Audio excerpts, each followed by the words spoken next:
Now, for many, 4th of July is a day of celebration, but for one Dorchester County man, it means so much more. He's still recovering from a bad motorcycle crash, but recently is still turning his patriotism into action.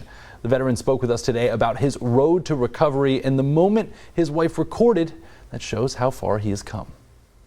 Meet Eric Baldoni, a 25-year Air Force veteran with passion for his country. I love America. I love our country, A love displayed on the red, white, and blue. The American flag, the patriotism, it all means that much more to me.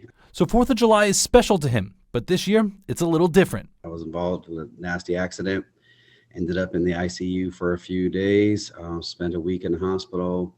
I am pretty much tied to a wheelchair for 4 months, if not longer.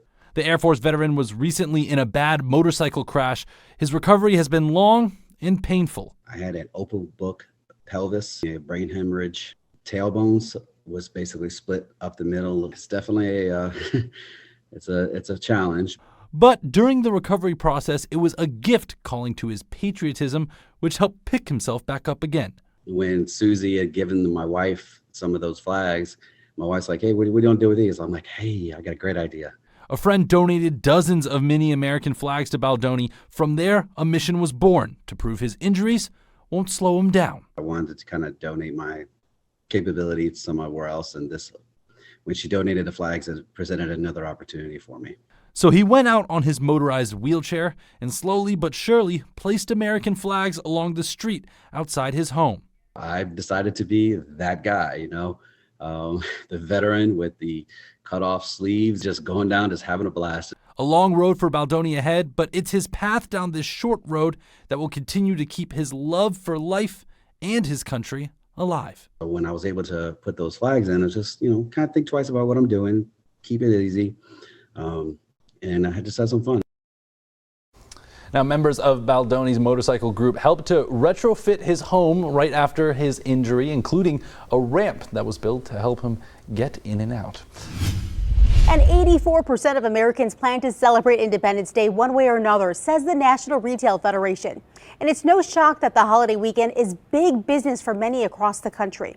News 13's Hannah McKenzie has a look at some local businesses celebrating the red, white, and blue with a little extra green. Prices on most goods may be increasing due to inflation, but local businesses are still hoping for a much-needed boost over this extended holiday weekend. It's all hands on deck at Zen Tubing Midtown. Careful, the step right here. Employees hustling as hundreds choose to float into the 4th of July. It's their busiest weekend of the summer, says Courtney Malone. We had about 500 to 600 floaters yesterday, and we have about 550 today. Tomorrow our numbers are a little bit lower, around I think 300, just because it's Monday. Those numbers, Malone says, not including Zen Tubing's second location in South Asheville. We try to keep these in stock all summer, but boy howdy, it's hard to keep them in. River tubes selling like hotcakes over at the Ace Hardware on Merriman Avenue. Overall, Sunday sales are up 10%, says assistant manager Aaron Mock. This guy is one of my personal favorites. They've sold several grills heading into the holiday weekend, likely contributing to the 150 million hot dogs consumed by Americans each 4th of July, per the National Retail Federation. Most popular thing right now is going to be charcoal. Pool noodles and mosquito repellent, Mock says, also top sellers this year. This is a little bit busier than most Sundays. Things also heating up at Catawba Brewing Company. 4th of July ranks first as America's top beer buying holiday, according to Nielsen. This year, Wallet Hub predicting more than $1 billion to be spent on beer.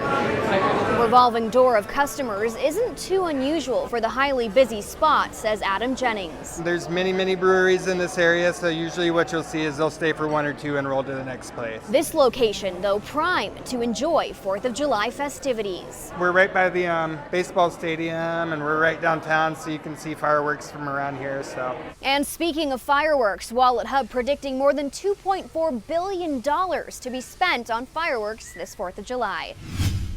Many people celebrate the 4th by cooking out or working, but you probably already noticed the cost for hot dogs, chips, and watermelon has gone up. So today we looked into why your grocery bill is so much higher And we will also look at other places, local places, to buy your meat and produce. News 13 Karen Zacalet looked into the cost and convenience of buying directly from mountain farmers. Most people know that buying locally grown organic food straight from a farm will cost more than what you buy at the grocery. But with food prices continuing to rise, farmers wonder if families in the Asheville area will start to consider other options. All of our lambs were delivered within 7 days. These lambs at Village Farms Asheville are just a few months old.